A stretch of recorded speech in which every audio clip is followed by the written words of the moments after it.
Hema committee report പുറത്തു വിടണമെന്ന് പറഞ്ഞതിൻ്റെ അടിസ്ഥാനം എന്തോ? ഹേമ തന്നെ പറഞ്ഞിട്ടുണ്ടല്ലോ ഇത് പുറത്തു വിടേണ്ടത്. പിന്നെ നമുക്കെന്താ വേണ്ടത്? നമ്മുടെ സഹോദരിമാർ ആ മേഖല പ്രവർത്തിക്കുന്നവർക്ക്, വനിതകൾക്ക് പ്രൊട്ടക്ഷൻ കിട്ടണം, സുരക്ഷിതത്വം ഉറപ്പുവരുത്തണം. അതിനൊരു നിയമമാണ് ആവശ്യം. ഹേമ കമ്മിറ്റി റിപ്പോർട്ട് പുറത്തു വിട്ടതുകൊണ്ട് ഈ പുറത്തു വിടണമെന്ന് പറയുന്നവർക്ക് എന്തെങ്കിലും ഗുണമുണ്ടാവും? ഗവൺമെന്റും കോടതിയുമായി ബന്ധപ്പെട്ട് യാതൊരു പ്രശ്നമില്ല. ബഹുമാനപ്പെട്ട ഹൈക്കോടതിയുടെ നിർദ്ദേശം കൂടെ വെച്ചുകൊണ്ട് ഒരാഴ്ചത്തെ സമയം തന്നിട്ടുണ്ട്. അത് സംബന്ധിച്ചിടത്തോളം ബന്ധപ്പെട്ട ഉദ്യോഗസ്ഥന്മാർ ആ കാര്യം തീരുമാനിച്ച് അത് പ്രസിദ്ധീകരിക്കുക എന്നുള്ളതാണ് ഗവൺമെന്റ് നിലപാട്. അതിനെ സംബന്ധിച്ചിടത്തോളം നേരത്തെ പറഞ്ഞ കമ്മീഷൻ പറഞ്ഞ കാര്യം ഹൈക്കോടതി ഇപ്പം അംഗീകരിച്ചായിട്ടുണ്ട്. സിനിമാ മേഖലയിലും സീരിയൽ മേഖലയിലുമുള്ള എല്ലാ ആളുകളെയും എന്ന് വെച്ചാൽ വിവിധ സെക്ടറുകളിൽ പ്രവർത്തിക്കുന്നവരെ പങ്കെടുപ്പിച്ചുകൊണ്ടുള്ള കോൺക്ലേവ് കൊച്ചിയിൽ ഇപ്പോൾ നടത്താൻ വേണ്ടി തീരുമാനിച്ചു. ചർച്ച ചെയ്തുകൊണ്ടൊരു സിനിമാ നയം രൂപപ്പെടുത്തുക എന്ന ലക്ഷ്യത്തോടു കൂടിയാണ് കോൺക്ലേവിലേക്ക് ഞങ്ങൾ പോകുന്നത്. റിപ്പോർട്ട് പുറത്തുവിടും എന്നാണ് ഇപ്പോൾ മന്ത്രി പറയുന്നത്. എപ്പോൾ എന്നതാണ് ചോദ്യം. മുൻപ് ആർക്കാണ് ധൃതി എന്ന് ചോദിച്ച സാംസ്കാരിക മന്ത്രിയാണ് ഇന്ന് റിപ്പോർട്ട് പുറത്തുവിടുമെന്നും റിപ്പോർട്ടിൽ എന്തൊക്കെ നടപടികളെടുക്കുമെന്നും വിശദീകരിക്കുന്നത്. സിനിമാ മേഖലയിലെ സ്ത്രീകൾ നേരിടുന്ന പ്രശ്നങ്ങൾ പഠിക്കാൻ രാജ്യത്താദ്യമായി രൂപീകരിച്ച കമ്മിറ്റിയുടെ കണ്ടെത്തലുകളിൽ സർക്കാർ എന്ത് നടപടി എടുക്കും? 2019 ഡിസംബറിൽ നൽകിയ റിപ്പോർട്ടിൽ അടയിരിക്കുന്ന സർക്കാർ ആരുടെ സ്വകാര്യതയാണ് സംരക്ഷിക്കുന്നത്? റിപ്പോർട്ട് പുറത്തുവിടരുത് എന്ന നിർമ്മാതാവ് സജിമോൻ പാറയിലിന്റെ ഹർജി തള്ളിക്കൊണ്ട് ജസ്റ്റിസ് വി ജി അരുണിന്റെ ഉത്തരവ് വന്നിരിക്കുകയാണ്. റിപ്പോർട്ട് പുറത്തുവിടാനുള്ള കാലാവധി ഒരാഴ്ച കൂടി നീട്ടുമ്പോൾ വീണ്ടും നിയമയുദ്ധത്തിന് അവസരമൊരുങ്ങുകയാണോ? റിപ്പോർട്ട് പുറത്തുവരുന്നതിനോട് ആർക്കാണ് ഭയം?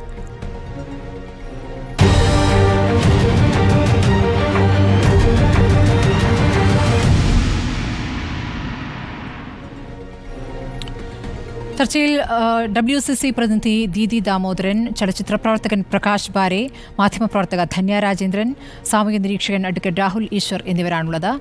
ആദ്യം ഞാൻ ധന്യയിലേക്ക് പോവുകയാണ്. ധന്യ, ഇന്നത്തെ ഹൈക്കോടതി ഉത്തരവിനെ എങ്ങനെയാണ് ധന്യ കാണുന്നത്? റിപ്പോർട്ട് പുറത്തുവിടരുത് എന്ന ഹർജി തള്ളിയിരിക്കുന്നു ഹൈക്കോടതി. പക്ഷേ റിപ്പോർട്ട് പുറത്തുവിടാൻ ഒരാഴ്ച കൂടി സമയം അനുവദിച്ചിരിക്കുകയാണ്. ഈ സമയത്തിനിടയ്ക്ക് വേണമെങ്കിൽ ഈ ഹർജിക്കാരന് സുപ്രീം കോടതിയെ സമീപിക്കാം. അതെ, ഈ ഹർജിക്കാരന് നിരവധി ഓപ്ഷൻസ് ഉണ്ട്. ഹൈക്കോടതിയിൽ തന്നെ വീണ്ടും പോകാം, അല്ലെങ്കിൽ സുപ്രീം കോടതിയിൽ പോകാം, ഡിവിഷൻ ബെഞ്ചിനോട് പോകാം, അല്ലെങ്കിൽ സുപ്രീം കോടതിയിൽ പോകാം. പക്ഷെ ഞാൻ ഈ ജഡ്ജ്മെന്റ് ആക്ച്വലി വായിക്കുകയായിരുന്നു. ജഡ്ജ്മെന്റിൽ വളരെ കൃത്യമായി പറഞ്ഞിരിക്കുന്നത് ഈ സജിമോൻ പറയിൽ, അതായത് ഈ കേസ് കൊടുത്ത, ഈ പെറ്റീഷൻ കൊടുത്ത ഈ പ്രൊഡ്യൂസർക്ക് ഒരു ലോക്കൽ സ്റ്റാൻഡായും ഇല്ല ഈ പെറ്റീഷൻ ഫയൽ ചെയ്യാൻ. അദ്ദേഹത്തിന്റെ ഒരു ലീഗലോ ഫണ്ടമെന്റൽ റൈറ്റ്സോ ഇതിനാൽ ബാധിക്കപ്പെടുന്നില്ല എന്നാണ് കോടതി പറഞ്ഞിരിക്കുന്നത്. അതായത് ഈ റിപ്പോർട്ട് പുറത്തുവിടാൻ ആ ദിവസമാണ് ഇദ്ദേഹം കോടതിയിലേക്ക് പോകുന്നത്. ഈ റിപ്പോർട്ടിൽ പല സ്ത്രീകളും പല പേരുകളും എടുത്തിട്ടുണ്ടാവും, അതിൽ എന്റെയും പേരുണ്ടായിരിക്കാം. അപ്പോ ഞങ്ങളുടെ റിയാക്ഷൻ ഇല്ലാതെ അല്ലെങ്കിൽ ഞങ്ങളോട് പറയാതെ ഈ റിപ്പോർട്ട് പുറത്തുവിടുന്നത് ഒരു ഫണ്ടമെന്റൽ റൈറ്റ്സിന് ലംഘനമാണ് എന്നാണ് ഇദ്ദേഹം കോടതിയോട് പറഞ്ഞത്. പക്ഷെ അങ്ങനെയല്ല. അത് മാത്രമല്ല, ഇന്ന് നമുക്ക് വളരെ പ്രധാനമായി നോട്ട് ചെയ്യേണ്ട ഒരു പോയിന്റ്, ഈ സ്റ്റേറ്റ് ഇൻഫർമേഷൻ കമ്മീഷൻ SIC കോടതിയിൽ പറഞ്ഞിരിക്കുന്നത് ഈ പുറപ്പെടുപ്പിക്കാവുന്ന റിപ്പോർട്ടിൽ അത്തരം ഒരു ഇൻഫർമേഷൻ ഇല്ല. അതായത് ആരും മുന്നോട്ട് വെച്ച അലിഗേഷൻസോ അല്ലെങ്കിൽ ആരുടെ പേരിലാണ് ഈ അലിഗേഷൻസ്, ഈ രണ്ടും ഇല്ല എന്നാണ് SIC പറഞ്ഞിരിക്കുന്നത്. ആ ഒരു ഗ്യാരണ്ടിയുടെ പേരിലും കൂടിയാണ് കോടതി പറഞ്ഞിരിക്കുന്നത്. അങ്ങനെ ഒരു പ്രിവസി പ്രശ്നമില്ലെങ്കിൽ തീർച്ചയായും ഈ റിപ്പോർട്ട് പുറത്തു വരണമെന്ന്.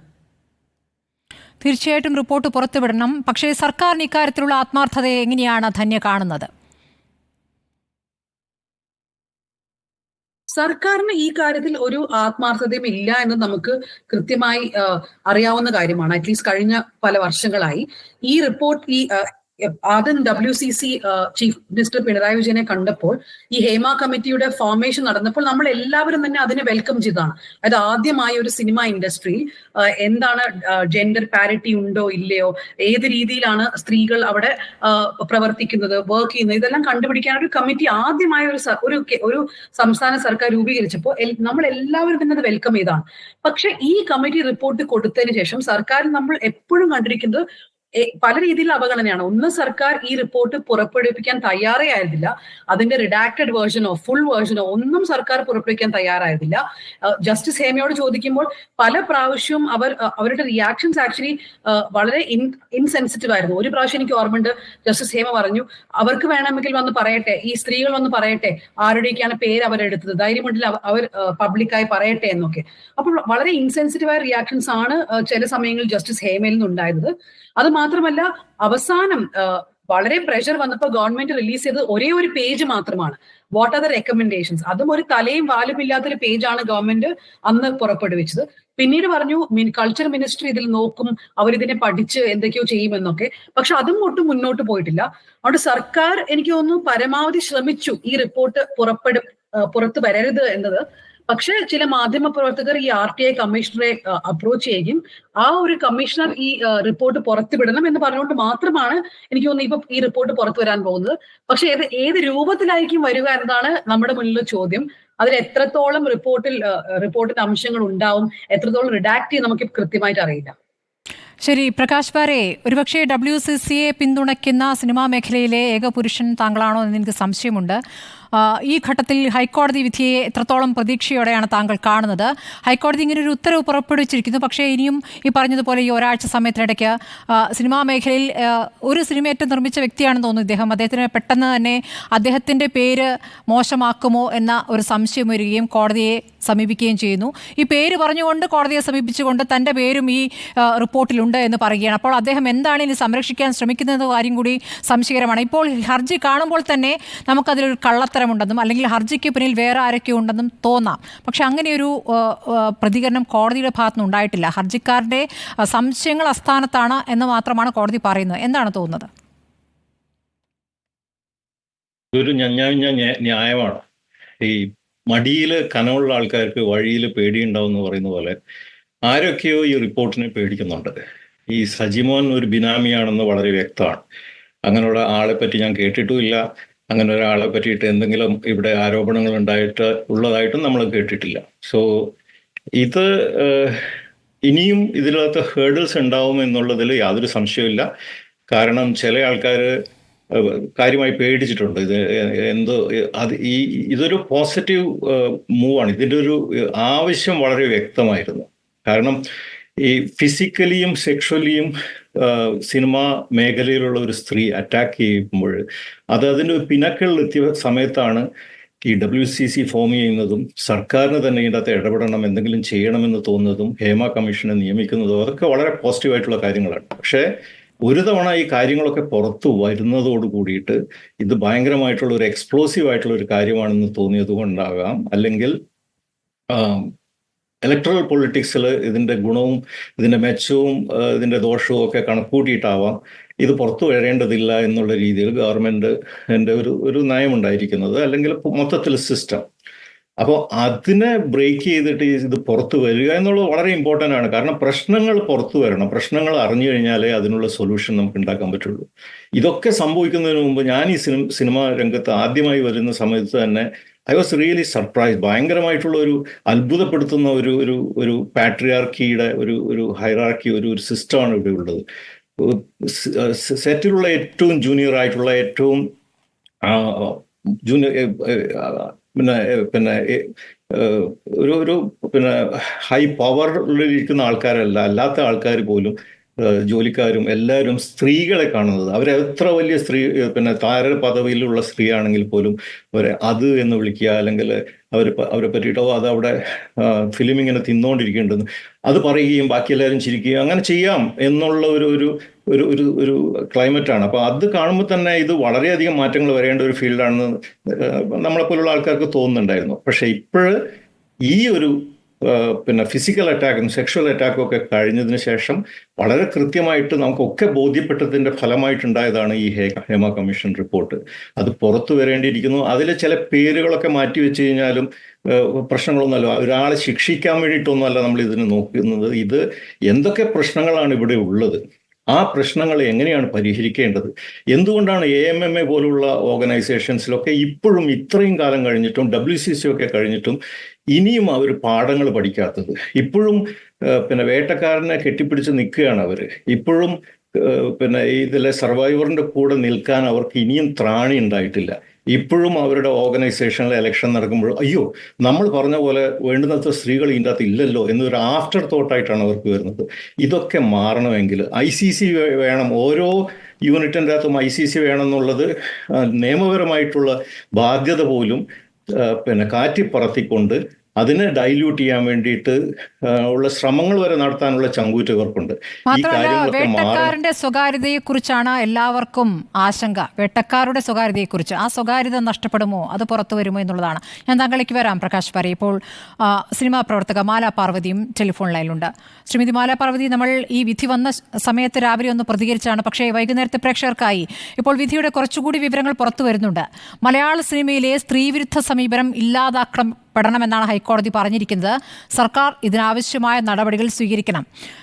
പൂർണ്ണാർത്ഥത്തിൽ നടപ്പാക്കണമെങ്കിൽ ഒരു പൊതു ചർച്ച വേണം. അതായത് ഇതിങ്ങനെ മറച്ചു വെക്കുകയല്ല, പൊതു ചർച്ച വേണം. പൊതു ചർച്ച നടത്തുന്നതിൽ മാധ്യമങ്ങൾക്കും പങ്കുണ്ട്. അപ്പോൾ ഒരു ആശങ്കയും ഹർജിക്കാരന് വേണ്ട എന്ന് കൂടി പറയുകയാണ്. അപ്പോൾ വിവരാവകാശ നിയമം എന്താണ് എന്ന് കൂടി ജസ്റ്റിസ് VG അരുൺ പറയുന്നുണ്ട്. ഇങ്ങനെയൊക്കെ പറഞ്ഞുകൊണ്ടുള്ള ഈ വിധി വരുമ്പോൾ മന്ത്രി സജി ചെറിയാൻ എന്ന് പറഞ്ഞിരിക്കുന്നത് സർക്കാർ നേരത്തെ എടുത്ത നിലപാട് ശരിവെക്കുന്നതാണ് കോടതിയുടെ ഉത്തരവെന്നും ആണ്. മാത്രമല്ല, ഹേമ കമ്മിറ്റി റിപ്പോർട്ടിലെ ശുപാർശകൾ നടപ്പാക്കാൻ ഒരു സിനിമാ കോൺക്ലേവ് നടത്തുമത്രേ. അപ്പോൾ സിനിമാ കോൺക്ലേവിടെ എല്ലാം പരിഹരിക്കപ്പെടുമോ? അതാണോ നിങ്ങളുടെ പ്രതീക്ഷ, മാലാ പാർവതി? എല്ലാ സംഘടനകളെയും വിളിച്ചു വരുത്തിക്കൊണ്ട് ഒരു തരത്തിലുള്ള സെമിനാർ, അതൊക്കെ വളരെ ആശാസ്യമായിട്ടുള്ള കാര്യം തന്നെയാണ്. ഇപ്പോൾ ഉദാഹരണത്തിന് ഇപ്പോൾ ICC എല്ലായിടത്തും വയ്ക്കണം എന്ന് പറയുന്നുണ്ട്. ICC എല്ലായിടവും രൂപീകരിക്കണം, എല്ലാ സെറ്റിലും വേണം. പക്ഷെ ICCയുടെ നിയമം എന്താണ്, എന്തെല്ലാമാണ് ആ നിയമത്തിൽ പറഞ്ഞിരിക്കുന്നത്, എന്താണ് സെക്ഷൽ ഹാരസ്മെന്റ് ആക്ട്, അല്ലെങ്കിൽ അതിനെക്കുറിച്ചുള്ള വിശദ വിവരം എത്ര സിനിമയിലുള്ളവർക്ക് അറിയാമെന്നുള്ളത് ഒരു ചോദ്യചിഹ്നമാണ്.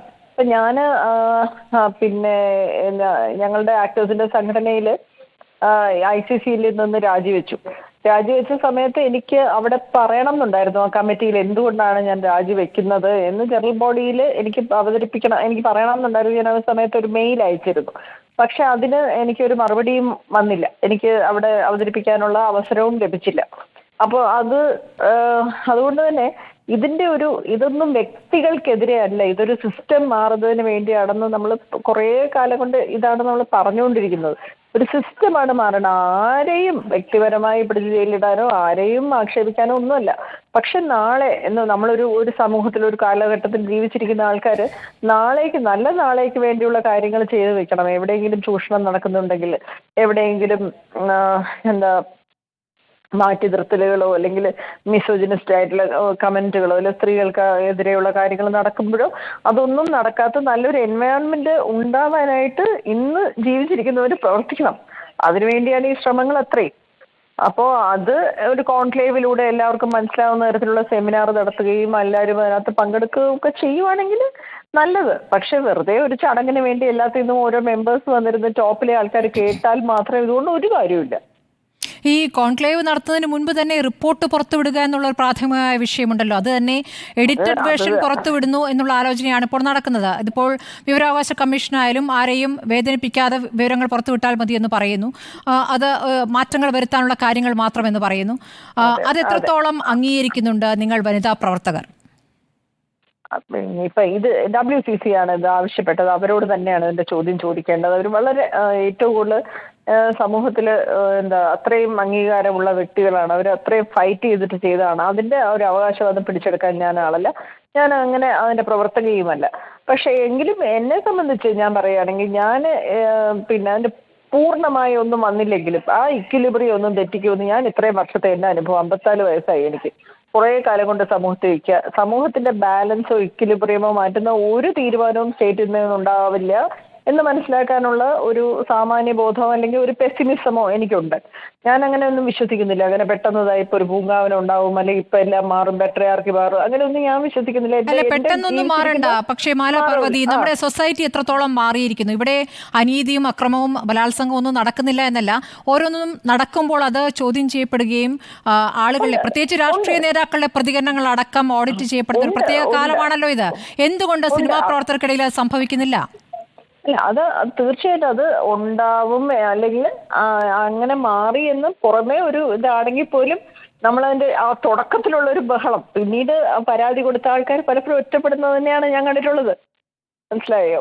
ഇപ്പൊ നമ്മൾ ആ ഒരു ഇനിഷ്യലി ഒരു വലിയ ബഹളവും ഒരു അംഗീകാരവും അങ്ങനൊരു ചർച്ച ഇങ്ങനൊരു ചർച്ചയൊക്കെ വരും. അത് കഴിഞ്ഞ് ഈ പെൺകുട്ടികള്, ഈ പരാതി കൊടുത്ത കുട്ടികൾക്ക് എത്ര പേർക്ക് ജോലിയുണ്ട്, അവർ എത്ര പേര് ജോലി ചെയ്യുന്നുണ്ട്, എത്ര പേര് അവർക്ക് ആ മേഖലയിൽ നിൽക്കാൻ പറ്റുന്നതൊക്കെ നമ്മൾ അന്വേഷിച്ച ഇപ്പോഴും പ്രയാസം തന്നെയാ സ്മൃതി. സിനിമയിലെ കാര്യമാണ് ഞാൻ പറയുന്നത്. ഉടനെ എല്ലാവരും കൂടെ അതൊരു അൺടച്ചബിൾ ആയി മാറ്റും. എല്ലാവരും പിന്നെ ആ കുട്ടിയെ തൊടൂല, അതിനെ ഒരു കാസ്റ്റ് കൊടുക്കൂല, അതിനൊരു വേഷം കൊടുക്കൂല. അപ്പൊ അങ്ങനെ ഒരു ഒരു ഒരു പ്രശ്നമുണ്ട്. ഞാൻ അതിനെ ഭയപ്പെടുത്താൻ വേണ്ടി പറയുന്നതല്ല, ഗതികേട്, 100% ഗതികേട്. ഈ ICC ഇപ്പോൾ സെറ്റുകളിൽ വേണമെന്നുള്ള കാര്യം നിർബന്ധമാക്കിയിട്ട് അത് പ്രാവർത്തികമാക്കുന്ന എത്ര പേരുണ്ട്? ഒരു 75% സെറ്റിലൊക്കെ ഇപ്പൊ പ്രൊഡ്യൂസേഴ്സ് നേരിട്ട് വിളിച്ച് ചോദിക്കുകയും ഇവരുടെ യൂണിറ്റ് വാനിൽ ICC മെമ്പേഴ്സിന്റെ പേര് അടിച്ചു വെക്കുകയൊക്കെ ചെയ്യുന്ന ഒരു 4-5 സെറ്റിൽ ഞാൻ പോയിട്ടുണ്ട്. എല്ലായിടത്തും ഒന്നും ആയിട്ടില്ല. എന്നാലും പ്രൊഡ്യൂസേഴ്സ് അസോസിയേഷൻ ഒരു ഫോളോ അപ്പ് ഉണ്ട്. പ്രൊഡക്ഷൻ കൺട്രോളേഴ്സിനെ വിളിച്ചിട്ട് ആരാണ് ICC മെമ്പേഴ്സ്, ഷൂട്ടിംഗ് തുടങ്ങിയോ, അവിടെ എത്ര പേര് ICC മെമ്പേഴ്സ് ആരൊക്കെയാന്നൊക്കെ പറഞ്ഞ് മിക്കവാറും നമ്മുടെ നിന്നൊക്കെ ഒരു ഒപ്പൊക്കെ വെച്ചോണ്ട് പോകാറുണ്ട് ICC മെമ്പർ ആയി എന്നും പറഞ്ഞുകൊണ്ട്.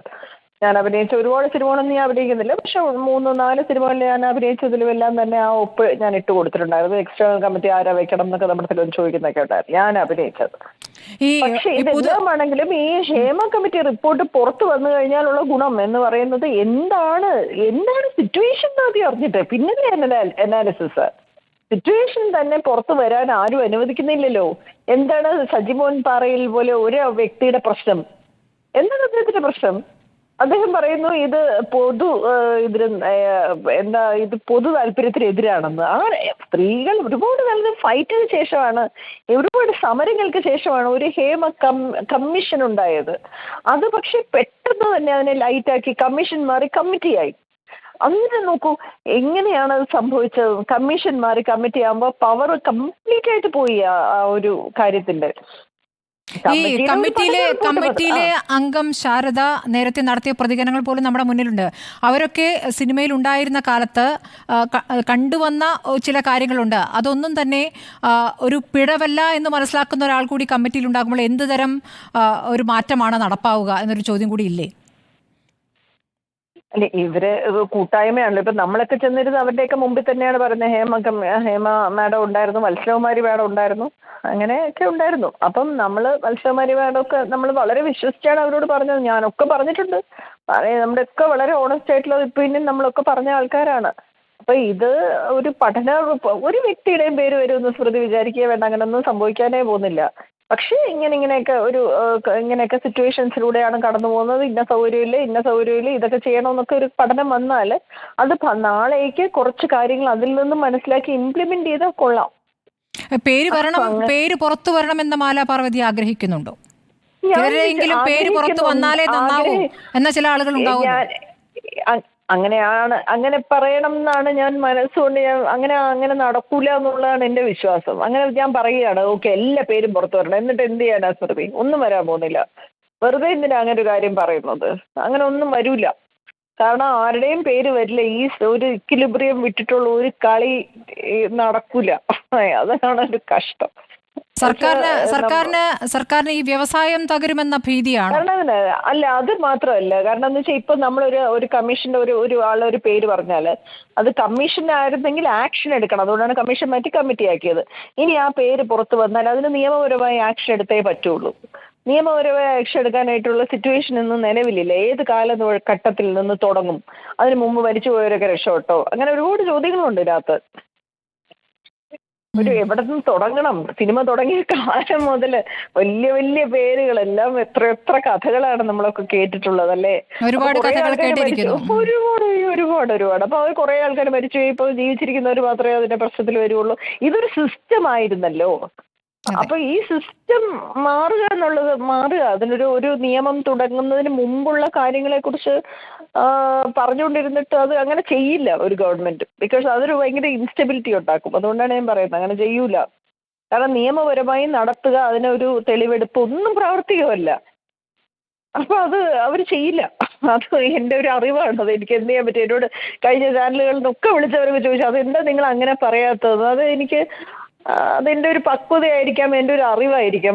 അത് അങ്ങനെ നടക്കൂല എന്നുള്ള എൻ്റെ വിശ്വാസമായിരിക്കാം, തെറ്റായിരിക്കാം. ഞാൻ ഒരു കൺവെൻഷനലായിട്ട് നിൽക്കുന്ന ഒരാളായതുകൊണ്ടുള്ളതായിരിക്കും. അങ്ങനെ വിപ്ലവകരമായി ചിന്തിക്കുന്ന ഒരു പ്രായമൊക്കെ എനിക്ക് ഉണ്ടായിരുന്നു. അത് ഇപ്പൊ എനിക്കില്ല. നിരാശയിൽ നിന്നുള്ള പ്രതികരണമായി മനസ്സിലാക്കട്ടെ. എന്നും പറയാം. അങ്ങനെ അതെന്നും അങ്ങനെ ഒരു സെക്കൻഡ് ഗ്രേഡ് സിറ്റിസൺ ആയിട്ട് അടിച്ചേൽപ്പിക്കപ്പെട്ടിട്ടുള്ള ഒരു തലമുറയിൽപ്പെട്ട ഒരാളാണ് ഞങ്ങൾ. ഒരുപാട് കഷ്ടപ്പെട്ടിട്ടാണ്, ഒരുപാട് കൂടുതൽ ജോലി ചെയ്തിട്ടാണ് കുറച്ചെങ്കിലും ഒരു മുൻനിരയിൽ അല്ലെങ്കിൽ ഒരു പേരെടുത്ത് പറയുന്ന ഒരു നിരയിലെങ്കിലും നിൽക്കുന്നത് അത്രയും അധ്വാനിച്ചിട്ടാണ്. എളുപ്പമുള്ള വഴി കൂടെ നടന്നു വന്നവരല്ല.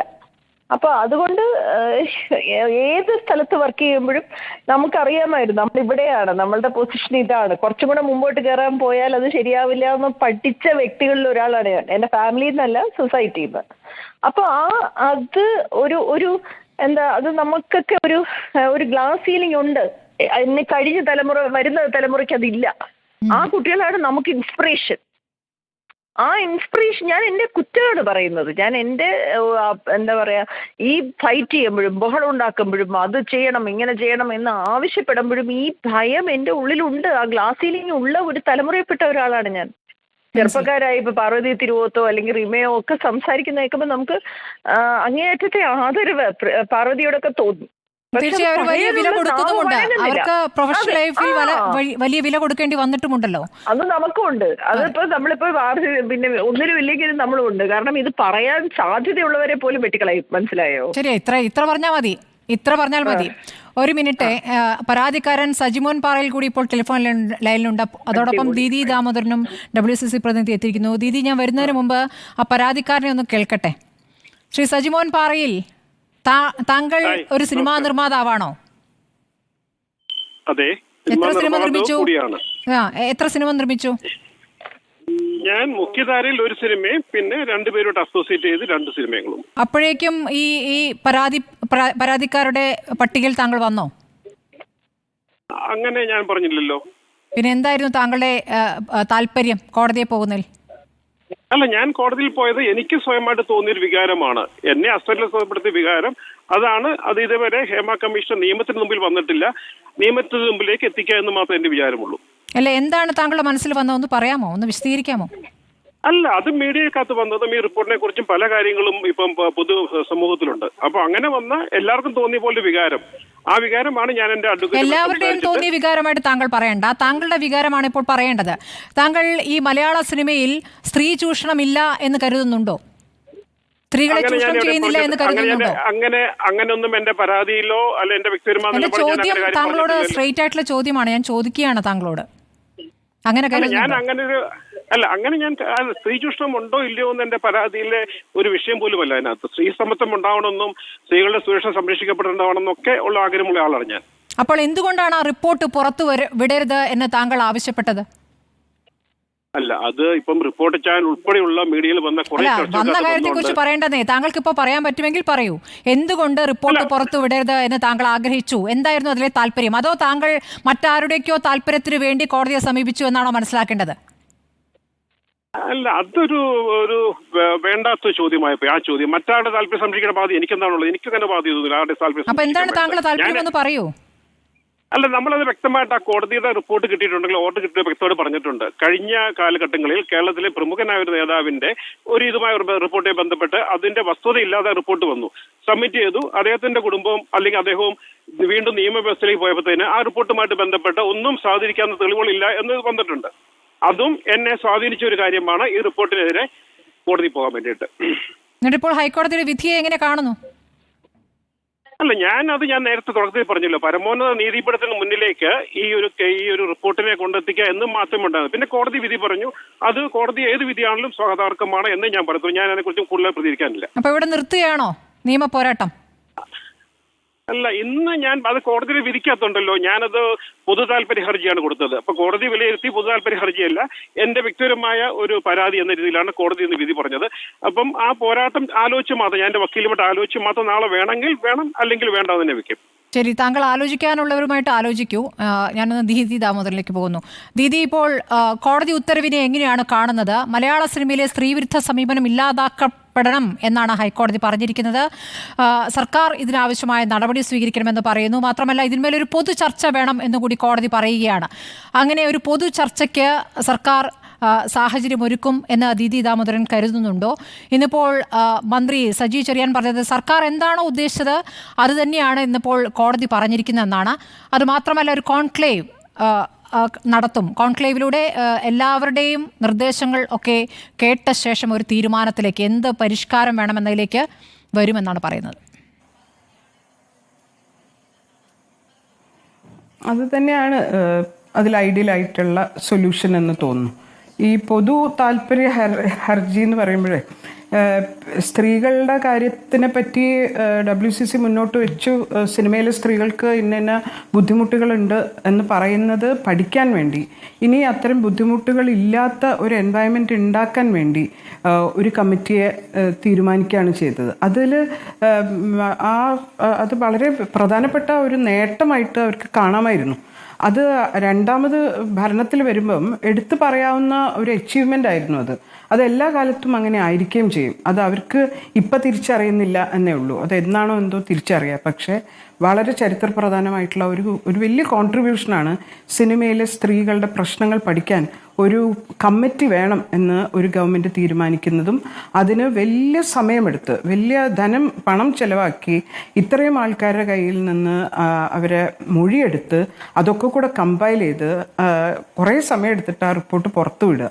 എന്താണോ എന്തോ അതിനൊക്കെ സംഭവിച്ചത്. ആ റിപ്പോർട്ട് പുറത്തു വരികയും അതിന് എന്തെങ്കിലും തകരാറുണ്ടെങ്കിൽ അത് പൊതുസമൂഹം അടക്കം, അതായത് അതിലേക്ക് നമ്മളെല്ലാവരും ടാക്സ് മണി കൊണ്ടാണല്ലോ ഇതൊക്കെ ഇങ്ങനൊരു പഠന കമ്മിറ്റിയൊക്കെ രൂപീകരിച്ചതും പ്രവർത്തിച്ചതും ഒക്കെ. അപ്പം നമുക്ക് എല്ലാവർക്കും, ഇനി ഇപ്പം സിനിമയിൽ വർക്ക് ചെയ്യുന്നവരും സിനിമയിൽ വർക്ക് ചെയ്യാൻ ആഗ്രഹിക്കുന്നവർക്കും ഒക്കെ ബാധകമായിട്ടുള്ള വുമൺ ഫ്രണ്ട്ലി ആയിട്ടുള്ള ഒരു എൻവയൺമെൻ്റ് ആയിരിക്കണം സിനിമ. മറ്റേത് തൊഴിലിടവും പോലെ. ഞാനിപ്പോൾ വർക്ക് ചെയ്യുന്ന കോളേജിൽ എനിക്ക് എൻ്റെ അക്കാഡമിക് ക്വാളിഫിക്കേഷൻ മതി ഞാൻ ഇരിക്കുന്ന തസ്തികയിൽ ഇരിക്കാൻ.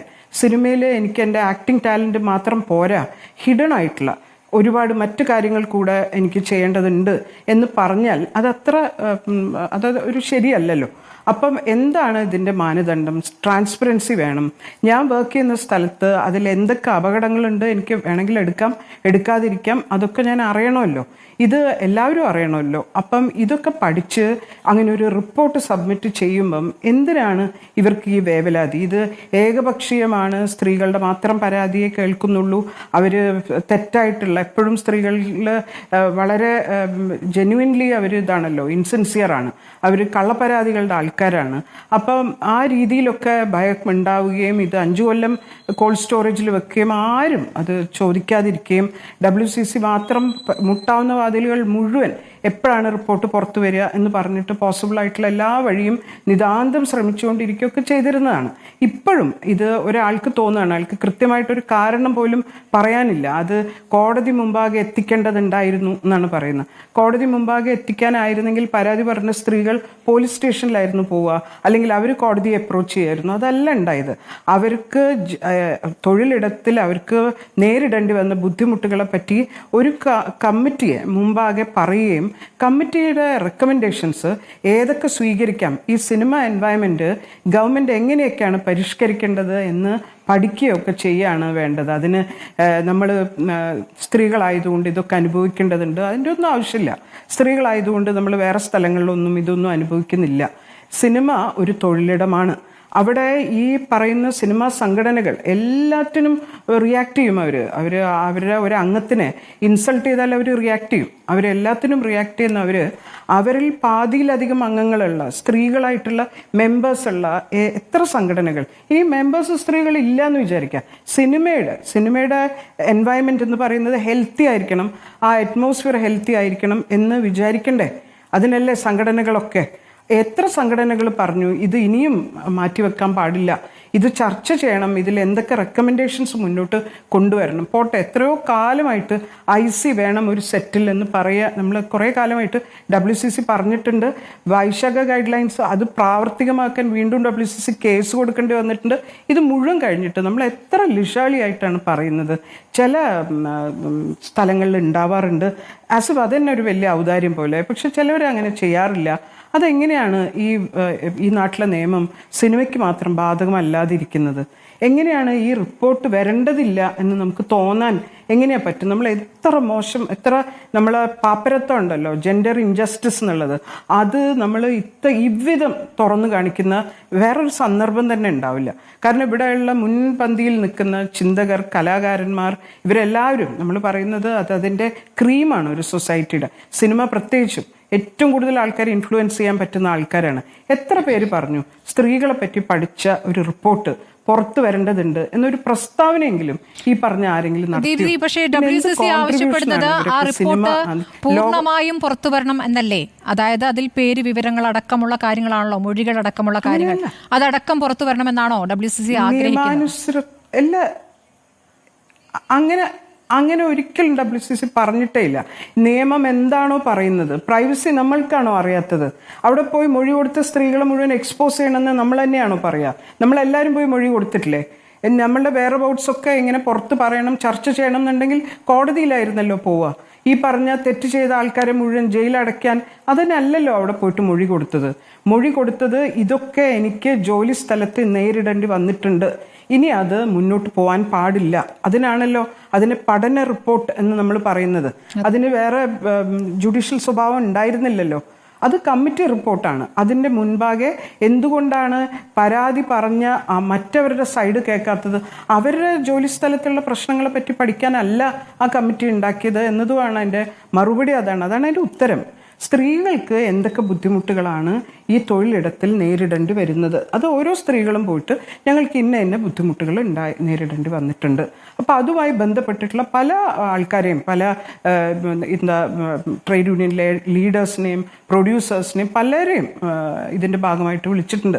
എങ്ങനെയാണ് സിറ്റുവേഷൻ നമുക്ക് ഭേദമാക്കാൻ പറ്റുക, അല്ലെങ്കിൽ അവരുടെ ഇതിനെ പറ്റിയുള്ള സേ എന്താണ്? അല്ലാതെ ഇത് ആലിഗേഷൻ നടത്താൻ വേണ്ടി മാത്രവും ഉടനെ അത് വിചാരണ കോടതിയുമല്ല, രണ്ട് ഭാഗവും കേട്ട് അവസാനം ഒരു തീർപ്പ് കൽപ്പിക്കാൻ അതൊന്നുമല്ല പറഞ്ഞത്. ഒരു പഠന റിപ്പോർട്ട് പോലും ഭയപ്പെടുന്നത് വരും വിധം അത്രയ്ക്ക് ഭീരുത്വമുണ്ട്, അത്രയ്ക്ക് ഗിൽറ്റിയാണ്, അത്രയും കുറ്റബോധമുണ്ട് എന്നാണ് നമ്മളിപ്പോൾ വെളിപ്പെടുത്തിക്കൊണ്ടിരിക്കുന്നത്. പക്ഷേ സർക്കാർ ഇക്കാര്യത്തിൽ വേഗത്തിൽ കാര്യങ്ങൾ നടത്താൻ ആലോചിക്കുന്നുണ്ടോ എന്ന സംശയമുണ്ട്. കാരണം ഈ പറഞ്ഞതുപോലെ 5 വർഷമായി പലതവണ KK രമയെ പോലെ ചിലരെങ്കിലും സഭയിൽ ഈ വിഷയം ഉന്നയിച്ചിട്ടുണ്ട്. അപ്പോൾ നിയമനിർമ്മാണം നടത്തുമെന്ന് അന്ന് മന്ത്രി സഭയിൽ പറയുന്നു. പുറത്ത് ആർക്കാണ് ഈ റിപ്പോർട്ട് പുറത്തു വരാൻ ഇത്ര ധൃതി എന്ന രീതിയിൽ പ്രതികരിക്കുന്നത് ഒക്കെ നമ്മൾ കണ്ടതാണ്. ഇന്നിപ്പോൾ എന്താണോ സർക്കാർ ഉദ്ദേശിച്ചത് അത് തന്നെയാണ് കോടതി പറഞ്ഞതെന്നൊക്കെയാണ് ഇന്ന് മന്ത്രി സജി ചെറിയാൻ പറഞ്ഞിരിക്കുന്നത്. നമുക്ക് തിരിച്ചെത്താം. എനിക്ക് അടുത്ത അതിഥിയിലേക്ക് കൂടി പോകേണ്ടതുണ്ടല്ലോ. രാഹുൽ ഈശ്വറിലേക്ക് കൂടി മറ്റൊരു അഭിപ്രായം കൂടി കേൾക്കാം. രാഹുൽ ഈശ്വർ, 295 പേജുള്ള റിപ്പോർട്ടാണ്. പക്ഷെ അതിൽ 233 പേജുകൾ മാത്രമാണ് പുറത്തുവിടുക. അതായത് വിവരാവകാശ കമ്മീഷനും അതാണ് പറഞ്ഞത്, സ്വകാര്യത മാനിച്ചുകൊണ്ട് റിപ്പോർട്ട് നൽകുക എന്ന്. അപ്പോൾ അതിനെതിരെ ഒരാൾ ഹർജിയുമായി ഹൈക്കോടതിയിലേക്ക് പോയി. ഹൈക്കോടതി തള്ളിക്കൊണ്ട് പറഞ്ഞതിന്മേലൊരു പൊതു ചർച്ച വേണമെന്നാണ്. എന്താണ് രാഹുലിന്റെ അഭിപ്രായം?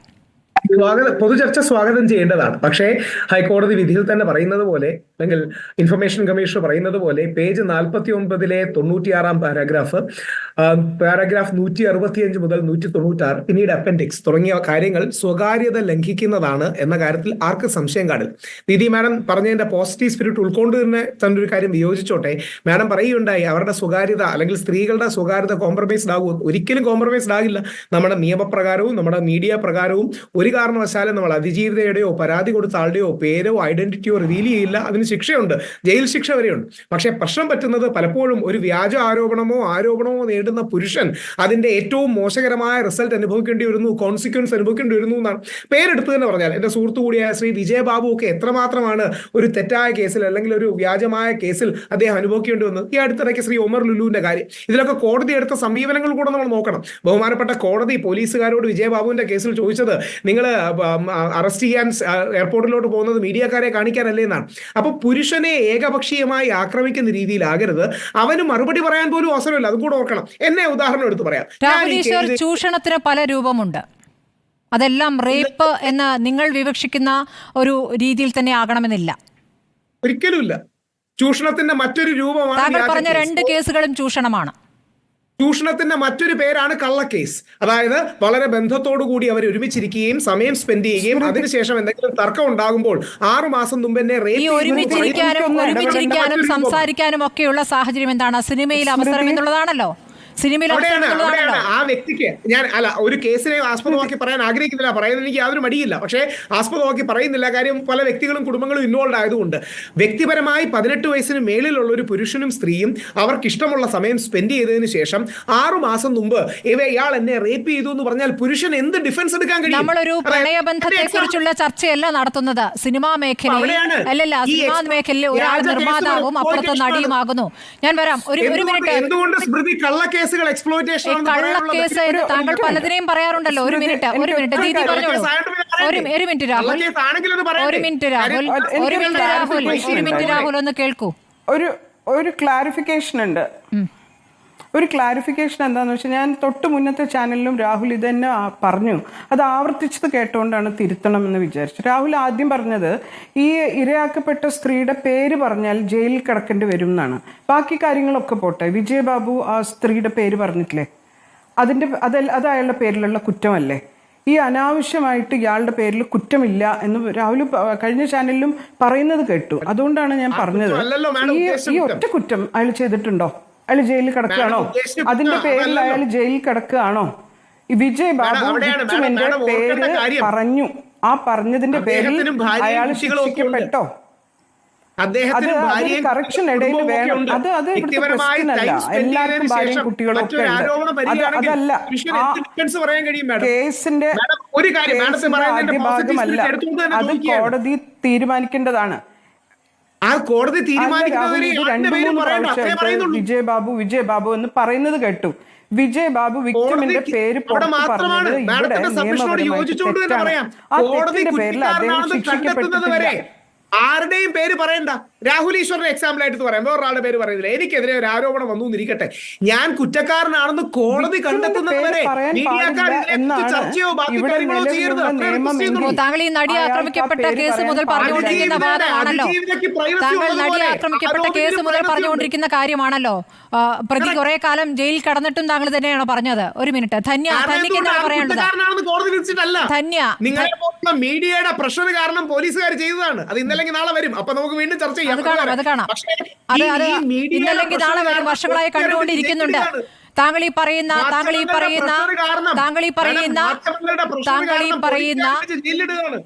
ഇരയെന്ന പരിവേഷവുമായി എത്തുന്ന വേട്ടക്കാരൻ പിന്നീട് ചെയ്ത കാര്യങ്ങളും ഈ സമൂഹത്തിന് മുന്നിലുണ്ട്. ശ്രീ രാഹുൽ ഈശ്വർ, ധന്യ പറഞ്ഞോളൂ.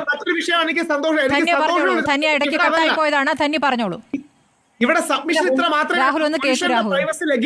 രാഹുൽ ഒന്ന് കേൾക്കൂ. അല്ല, എനിക്ക് 2-3 കാര്യം പറയണ്ട. ഒന്ന്, രാഹുൽ ഈശ്വർ വളരെ എന്താ പറയാ കോൺഫിഡന്റ്ലി പറയണ വ്യാജ കേസ്, വിജയ് ബാബുവിനെതിരെ വ്യാജ കേസ്, അത് തീരുമാനമൊന്നും ആയിട്ടില്ല. അതുകൊണ്ട് ദയവേത് ഒരു കേസിന്റെ പേരെടുത്ത് വ്യാജ കേസാണ് എന്ന് തീരുമാനിക്കാൻ രാഹുൽ ഈശ്വറുടെ സുപ്രീം കോടതി ഒന്നും അല്ലല്ലോ. അത് ഒന്നാമത്തെ കാര്യം. രണ്ടാമത്തെ കാര്യം, വർക്ക് പ്ലേസ് ഹാരസ്മെന്റ് അല്ല, ഞാൻ ദിലീപിന്റെ കേസ് നടന്നുകൊണ്ടിരിക്കുന്നത് തന്നെ പറയുന്നത്. രണ്ടാമത്തെ കാര്യം, വർക്ക് പ്ലേസ് ഹാരസ്മെന്റ് ആക്ട് എന്ന് പറഞ്ഞൊരു കാര്യം ഇന്ത്യയിലുണ്ട്. അതിൽ കൃത്യമായി എംപ്ലോയി എന്താണ്, എംപ്ലോയർ എന്താണ് എന്ന് ഡിഫൈൻ ചെയ്തിട്ടുണ്ട്. അതായത് ഒരു സ്ത്രീയും പുരുഷനും അല്ലെങ്കിൽ ഏത് ജെൻഡർ ആയിരുന്നോട്ടെ അവർ വർക്ക് ചെയ്യുന്ന ഒരു അറ്റ്മോസ്ഫിയറിൽ ആരാണ് എംപ്ലോയർ, ആരാണ് എംപ്ലോയി, അവരും റിലേഷൻഷിപ്പ് എന്താണ്, ആ റിലേഷൻഷിപ്പിൽ ഒരാളെ ചൂഷണപ്പെടുത്തുന്നുണ്ടോ? അപ്പൊ 6 മാസം ചിലപ്പോൾ 2 ആൾക്കാർ തമ്മിൽ റിലേഷൻഷിപ്പ് ഉണ്ടായിരിക്കാം, പക്ഷെ അത് ഒരു വർക്ക് പ്ലേസ് ഹാരസ്മെന്റ് ആയി എപ്പോൾ വരുന്നു എന്ന് ആ ലോ കൃത്യമായി പറയുന്നുണ്ട്. ഇതൊക്കെ അറിയാത്ത ആൾക്കാരല്ല ഇവിടെ ഇരിക്കുന്നത്. വേറൊരു കാര്യം, ഈ സജിമോൻ പറയിൽ ആക്ച്വലി ഒന്ന് പറഞ്ഞു, ഞാൻ എന്റെ കാര്യമല്ല ഈ കോടതിയിൽ പറഞ്ഞു, ഞാൻ തിരിച്ചുപോയി അദ്ദേഹത്തിന്റെ പെറ്റീഷൻ വായിക്കായിരുന്നു. അത് വൃത്തിയായി പറഞ്ഞിട്ട്, it is relevant to note that petitioners and other film producers were not consulted during the preparation of the report, nor were they given an opportunity to present their views. ഈ Hema committee ആൾക്കാരെ കാണുന്നു എന്ന് എല്ലാവർക്കും കൃത്യമായി അറിയുമായിരുന്നല്ലോ. ആ സമയം ഇവർക്ക് ആർക്കെങ്കിലും തന്നെ ഒരു അഭിപ്രായം പറയണമെന്നുണ്ടായിരുന്നു, അവർക്ക് അപ്പൊ പോയി പറയാമായിരുന്നു. പക്ഷെ അത് പറഞ്ഞില്ല ആരും. ശരി ധന്യ, എനിക്കറിയേണ്ടത് ഈ കമ്മിറ്റി പറയുന്ന ശുപാർശകൾ നടപ്പാകാനുള്ള സാധ്യത എത്രത്തോളം കാണുന്നു ഈ സർക്കാരിന്റെ കാലത്ത്, ഈ ഇടത് സർക്കാരിന്റെ കാലത്ത്? ഓക്കെ, ഇത് സർക്കാർ മാത്രം വിചാരിച്ചാൽ നടക്കുന്ന ഒരു കാര്യമല്ലോ. ഫോർ എക്സാമ്പിൾ, ഇപ്പൊ നമ്മൾ ഈ ഹേമ കമ്മിറ്റി എന്ന് പറയുമ്പോൾ നമ്മൾ എപ്പോഴും സംസാരിക്കുന്ന കാര്യം സെക്ഷൽ ഹാരസ്മെന്റും സെക്ഷൽ അസോൾട്ടും ഒക്കെയാണ്. പക്ഷെ അത് മാത്രമല്ല, ഈ കമ്മിറ്റിയിൽ for example what are the working conditions of women, അല്ലെങ്കിൽ സാലറി പാരിറ്റി ഉണ്ട്. അതായത് ഒരു ഹീറോയ്ക്കും ഹീറോയിനും ഒരേ രീതിയിലുള്ള ശമ്പളമാണ് കൊടുക്കുന്നത്. അങ്ങനെ പല കാര്യങ്ങളും ഈ കമ്മിറ്റി മുന്നാലെ ആൾക്കാർ സംസാരിച്ചിട്ടുണ്ട്. സർക്കാരാണ് ഇനി ചെയ്യേണ്ടത് ധന്യ. സർക്കാർ ഒരു നിയമം നിർമ്മിക്കുമെന്നാണല്ലോ പറഞ്ഞത്. ഈ റിപ്പോർട്ടിന്റെ അടിസ്ഥാനത്തിൽ നിയമം നിർമ്മിക്കുമെന്നാണല്ലോ സഭയിലടക്കം പറഞ്ഞത്. നിയമം നിർമ്മിക്കാനുള്ള നടപടികളുമായി സർക്കാർ മുന്നോട്ട് പോവുകയാണ്. വരാൻ പോകുന്ന സഭാ സമ്മേളനങ്ങളിൽ അത്തരം നിയമം അവതരിപ്പിക്കുന്നതിനുള്ള നടപടികൾ പൂർത്തീകരിക്കും. കെ രമയുടെ സബ്മിഷൻ നൽകിയ മറുപടിയാണ്. ഇത് എപ്പോ പറഞ്ഞതാണെന്നറിയോ? പക്ഷെ എനിക്ക് തോന്നുന്നില്ല അങ്ങനെ സംഭവിക്കുമെന്ന്. ബിക്കോസ് ഇതേ ഫിലിം ഇൻഡസ്ട്രി തന്നെ സർക്കാരിനെ പ്രഷർ ചെയ്യും. ആ ഒരു രീതിയിലുള്ള അതായത് വളരെ വലിയ മാറ്റങ്ങളൊന്നും വരുത്തുന്ന ലോസ് അല്ലെങ്കിൽ റൂൾസ് കൊണ്ടുവരാൻ പാടില്ല എന്ന്. ഫോർ എക്സാമ്പിൾ, പേ പാരിറ്റി അല്ലെങ്കിൽ സാലറി പാരിറ്റി ഒക്കെ ചോദിച്ചാൽ ഇൻഡസ്ട്രി തന്നെ പുഷ് ബാക്ക് ചെയ്യുന്നതാണ് എനിക്ക് തോന്നുന്നത്. അതായത് ഇൻഡസ്ട്രിയുടെ പുഷ് ബാക്ക് കാരണമാണല്ലോ ഇത്രയും കാലമായിട്ട് സർക്കാർ ഈ റിപ്പോർട്ട് പുറത്തുവിടാതിരുന്നത്. അപ്പൊ ഇതേ ഇൻഡസ്ട്രിയിലെ റൂൾ ചെയ്യുന്ന ആളുകൾ വന്ന് പറയും ഈ പേ പാരിറ്റി ഉണ്ടാകാൻ പാടില്ല, ഇതിൽ പറയുന്ന പല കാര്യങ്ങൾ തന്നെ ശരിയാക്കാൻ പാടില്ല എന്ന്. അപ്പൊ എനിക്കൊന്ന് കുറെ കോസ്മെറ്റിക് വല്ല ചേഞ്ചസ് ഒക്കെ പറഞ്ഞ് സർക്കാർ അവിടെ നിർത്തുന്നതാണ് എന്റെ ഒരു ധാരണ. പക്ഷെ ഇനി എന്തെങ്കിലും ഒരു മിറക്കിൾ കാരണം സർക്കാർ തീരുമാനിക്കുകയാണെങ്കിൽ വരട്ടെ. പ്രകാശ് ബാരെ സാറിനോട് കൂടെ ചോദിച്ചോട്ടെ, ഒരു ചോദ്യം ചോദിച്ചോട്ടെ. പ്രകാശ് ബാരെ സാർ നാളെ രാഹുൽ ഈശ്വറിനെയും നയൻതാരയും നായകനുമാക്കി ഒരു നായികമാക്കി സിനിമ എടുത്താൽ സാറ് നയൻതാരയുടെ റെമ്യൂണറേഷൻ എനിക്ക് തരുമോ സർ? ഇത് ഞാൻ പറഞ്ഞതല്ല, പൃഥ്വിരാജ് അടക്കം ഉന്നയിച്ച ആർഗ്യുമെന്റ് ആണ്. അതായത് ഐശ്വര്യ റോയും പൃഥ്വിരാജും ഒരു സിനിമയിൽ നായകനും നായികയുമായാൽ ഐശ്വര്യ റോയ്ക്ക് കിട്ടുന്ന റേറ്റ് പൃഥ്വിരാജും കിട്ടുമോ?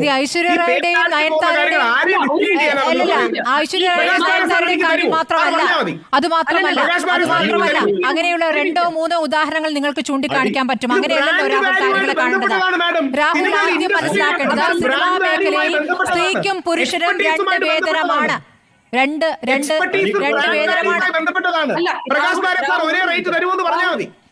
കമ്മിറ്റിയുടെ മുൻപിൽ വന്നിരിക്കുന്നത് ഒരു സ്ത്രീക്കും പുരുഷനും ഒരേ ശമ്പളം കൊടുക്കണം എന്ന ഡിമാൻഡ് അല്ല. പക്ഷേ ഫോർ എക്സാമ്പിൾ എത്രയോ സ്ത്രീകൾ, സൂപ്പർ സ്റ്റാർസ് ആയ പോലെ സ്ത്രീകൾക്ക് പോലും കോൺട്രാക്ടുകളില്ല. അതായത് അവർക്ക് എത്രയാണ് ശമ്പളം എന്നൊരു കോൺട്രാക്ട് പോലും കൃത്യമായിട്ടില്ല. ഇങ്ങനത്തെ പരാതികളാണ് അവർ കമ്മിറ്റിയുടെ മുന്നിൽ വെച്ചിരിക്കുന്നത്. അത് എന്തുകൊണ്ട് സർക്കാരിന് പറഞ്ഞുകൂടാ? ഇനി നിങ്ങൾ ഒരു സ്ത്രീയെ ഈ ഫിലിമിൽ സൈൻ ചെയ്യുന്നുണ്ടെങ്കിൽ അവർ കൃത്യമായി കോൺട്രാക്ട് കൊടുക്കണം.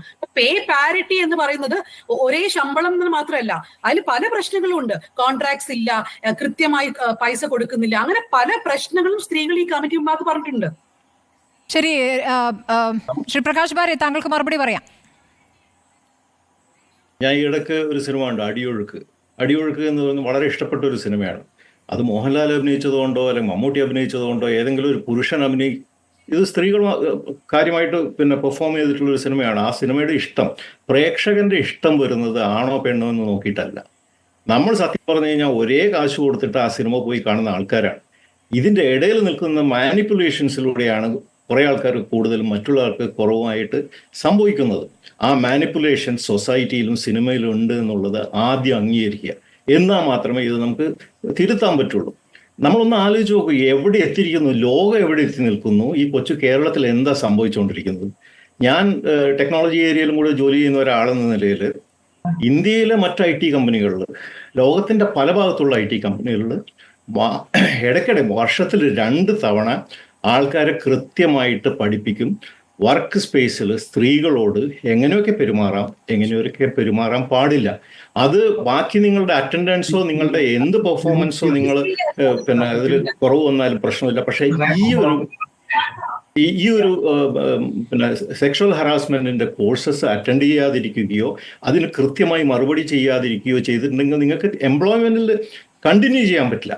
അങ്ങനെയുള്ള ഒരു ലോകത്ത് നമ്മുടെ കുട്ടികൾ മുഴുവൻ ലോകത്തിൻ്റെ പല ഭാഗത്ത് പോയിട്ട് ഇതൊക്കെ പഠിച്ച് വേറെ മനുഷ്യരായിക്കൊണ്ടിരിക്കുന്ന ഒരു കാലത്ത് ഇവിടുത്തെ സർക്കാരും ഈ AMMA പോലുള്ള ഓർഗനൈസേഷനെ പോലെ ആലോചിക്കാൻ തുടങ്ങിക്കഴിഞ്ഞാൽ വളരെയധികം വിപ്ലവകരമായ മാറ്റങ്ങൾ ഉണ്ടാക്കിയിരിക്കുന്ന സർക്കാരിൻ്റെ തുടർച്ചയാണ് ഇപ്പോൾ ഇവിടെയുള്ള സർക്കാർ.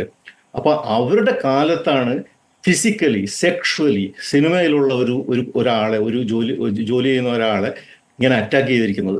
അതിൽ ഫാസ്റ്റായിട്ട് എക്സംപ്ലറി ആയിട്ട് അതിന്റെ കുറ്റക്കാരെ ശിക്ഷിക്കാൻ നമുക്ക് പറ്റിയിട്ടില്ല. ഏറ്റവും മികച്ച ഒഴിഞ്ഞുമാറ്റത്തിനുള്ള അവാർഡ് സാറിന് ചെയ്യാൻ പറ്റുന്ന ഒരു കാര്യമുണ്ട്. ഈ റിപ്പോർട്ട് ഇതിന്റെ ആൾക്കാരുടെ പേരൊന്നും വേണമെന്നില്ല, എന്താണ് പ്രശ്നമെന്ന് പുറത്ത് കൊണ്ടുവരാനുള്ള ആർജവം ഈ സർക്കാർ കാണിക്കണം. സർക്കാർ വിചാരിക്കുന്നത് പോലെ ഇവിടെയുള്ള താരങ്ങളല്ല നമ്മുടെ വോട്ടുകളെ തീരുമാനിക്കുന്നത്. ഞാൻ ലോകത്തിന്റെ എവിടെ പോയി കഴിഞ്ഞാലും പെൺകുട്ടികളുള്ള അമ്മമാര്, അച്ഛന്മാര്, സഹോദരിമാര്, അമ്മമാര്, ഇതൊക്കെ നമുക്കൊക്കെ ഇതൊരു കൺസേൺ ആണ്. നമ്മളുടെ ഒരു കുട്ടി ഇതുപോലെ അറ്റാക്ക് ചെയ്യപ്പെടുകയാണെങ്കിൽ ഇത് എക്സാംപ്ലറിലി ഇത് ടാക്കിൾ ചെയ്യപ്പെടണം. ഇന്ത്യയിലെ ഏതൊരു ഈ വർഷത്തെ ഏറ്റവും മികച്ച ഒഴിഞ്ഞു മാറ്റത്തിനുള്ള അവാർഡ് അങ്ങക്ക് ലഭിച്ചിരിക്കുന്നു. ഡൽഹിയാണെങ്കിലും കൊൽക്കട്ടയാണെങ്കിലും ഒക്കെ രാത്രി നയൻതാരയ്ക്കും എനിക്ക് ഒരേ റേറ്റ് തരുമോ എന്ന് വളരെ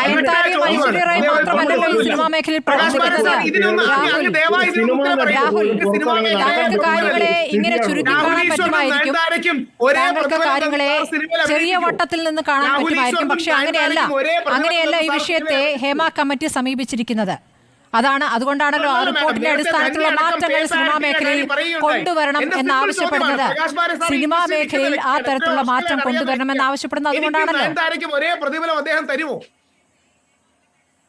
ഇത് കോസിന് എഫക്റ്റിനെയും തമ്മിൽ കൺഫ്യൂസ് ചെയ്യുന്നതിന്റെ പ്രശ്നമാണ്. നിങ്ങൾ ഈ വാലിൽ നിന്നല്ല തുടങ്ങുക, തലേന്നാണ് തുടങ്ങേണ്ടത്. എന്തുകൊണ്ട് ഈ ഡിസ്പാരിറ്റി വന്നു നിൽക്കുന്നു എന്നാണ് ഇവിടെ ചോദിക്കുന്നത്. ഇടുവെന്ന് ചോദിക്കുന്നത് ഒരു മണ്ടൻ ചോദ്യമാണ്. എന്തുകൊണ്ടാണ് സാറിന് ഉത്തരവില്ലാത്തതുകൊണ്ടാണ് പറയുന്നത്? സാർ ഇതൊക്കെ രാഹുൽ ഈശ്വർ അല്ല,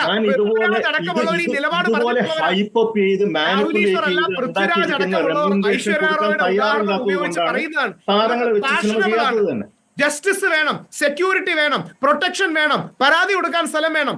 ബാക്കിയുള്ളത് ലെഫ്റ്റ് ലിബറൽ ഫെമിനിസ്റ്റുകൾ ഫാഷനബിളായി പറയുന്ന കാര്യങ്ങൾ മാത്രമാണ്. സിനിമ ഒരു ഇൻഡസ്ട്രിയാണ്. അതിൽ brand value, expertise, ability, networking, ഒരുപാട് കാര്യങ്ങൾക്ക് റിലേഷൻ ഉണ്ട്. ഇതെല്ലാമാണ് ഒരാളുടെ പേയും സ്കെയിലും തീരുമാനിക്കുന്നത്. ഇതെല്ലാം മാറ്റി ജെൻഡർ ആയതുകൊണ്ട് പാരിറ്റി വേണമെന്ന് പറയുന്നതിന് എന്ത് അർത്ഥമാണ്? മോഹൻലാലും പുതിയൊരു നടി ഒരു സിനിമ അഭിനയിക്കുന്നുണ്ടെങ്കിൽ മോഹൻലാലിന് കൊടുക്കുന്ന പരാതി പറഞ്ഞിട്ട് എവിടെ പരിഹാരം ഉണ്ടായിരിക്കുന്നു? രാഹുൽ ഒന്ന് പറയൂ.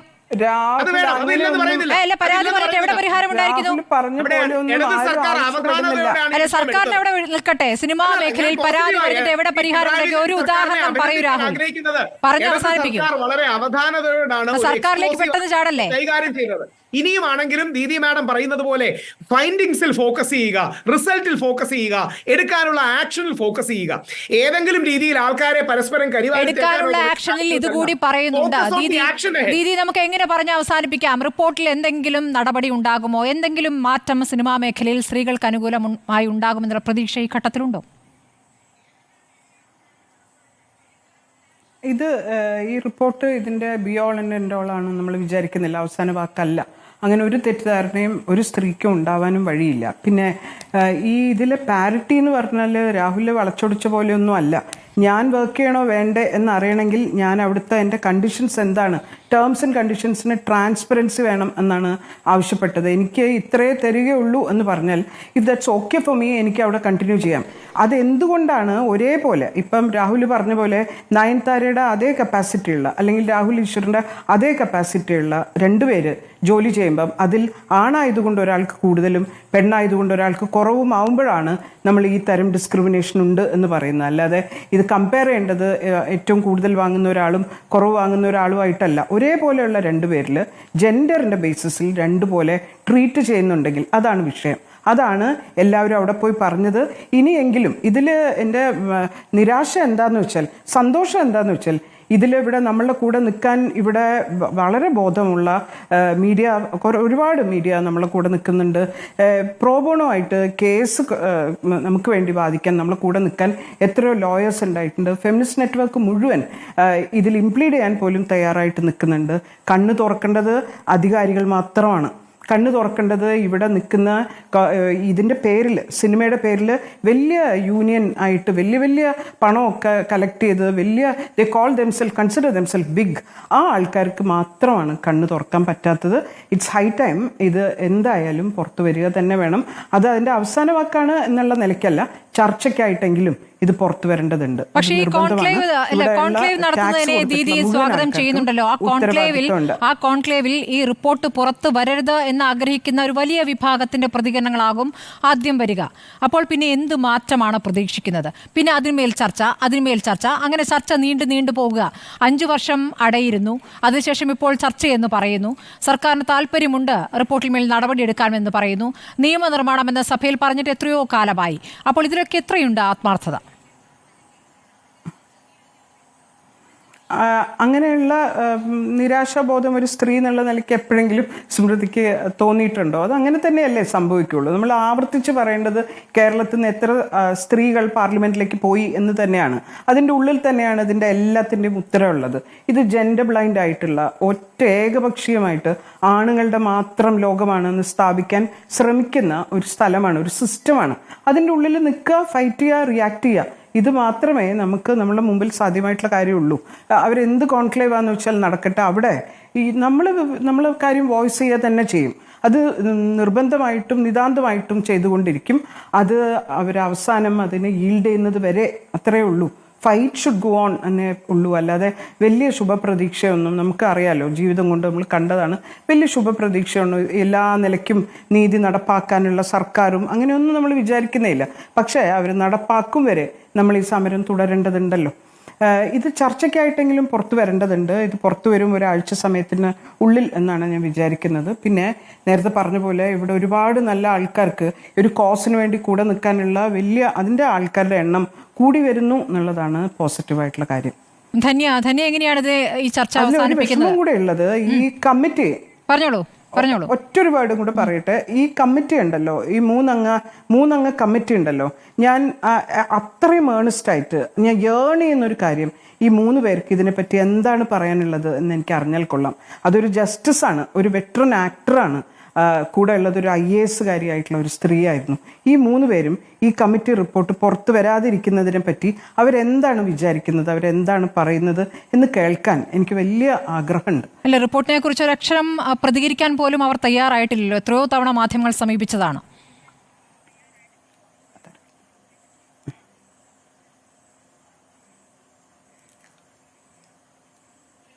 അതാണ് നമ്മുടെ മുന്നിലെ യാഥാർത്ഥ്യം. ധന്യ, എന്താണ് ധന്യയുടെ പ്രതീക്ഷ?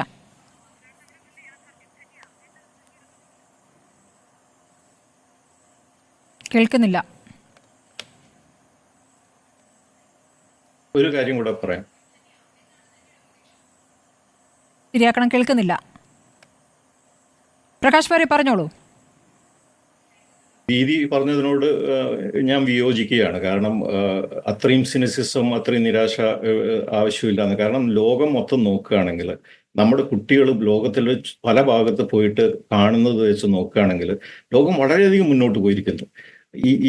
ഈ കാര്യത്തിൽ വളരെയധികം പ്രോഗ്രസ് മറ്റുള്ള രാജ്യങ്ങൾ ഉണ്ടാക്കിയിട്ടുണ്ട്. നമ്മളൊരു ഇത്താവട്ടത്തിൽ ഇങ്ങനെ പിടിച്ചു തൂങ്ങിയ അവസാനം ഇത് അണയാൻ പോകുന്ന വിളക്കിന്റെ ആളിക്കത്തിൽ പോലെയായിട്ട് ഞാൻ കാണുന്നുള്ളൂ. ഈ കാലത്തിന്റെ കുത്തൊഴുക്കിൽ ഈ AMMA പോലുള്ള ഓർഗനൈസേഷൻസും സർക്കാർ ഇതുപോലെയുള്ള ആറ്റിറ്റ്യൂഡാണ് എടുക്കുന്നതെങ്കിൽ സർക്കാരും ഒലിച്ചു പോവുകയുള്ളൂ എന്ന് നമ്മൾ മനസ്സിലാക്കിയാൽ മതി. പ്രകാശ് ബാരെ സാർ നിൽക്കുന്ന US ഒരു സ്ത്രീ പീഡകൻ ട്രംപ് പ്രസിഡന്റ് ആവാൻ പോവാണ് എന്നിട്ടാണ് പറയുന്നത്. ഞാൻ വർക്ക് ചെയ്യുന്ന സ്ഥലത്തും ഇതൊക്കെ കൃത്യമായിട്ട് നിയമം നടപ്പാക്കുന്ന സ്ഥലമാണ്. നമ്മളൊക്കെ ജോലി ചെയ്യുന്ന ഈ കേരളത്തിൽ തന്നെ മറ്റെല്ലാ തൊഴിലിടത്തിലും ഇതൊക്കെ കൃത്യമായിട്ട് ഒബ്സർവ് ചെയ്യും, അതൊക്കെ നടപ്പാക്കുകയും ചെയ്യുന്നുണ്ട്. സിനിമയ്ക്ക് മാത്രമേ അത് ബാധകമല്ലാത്തതുള്ളൂ.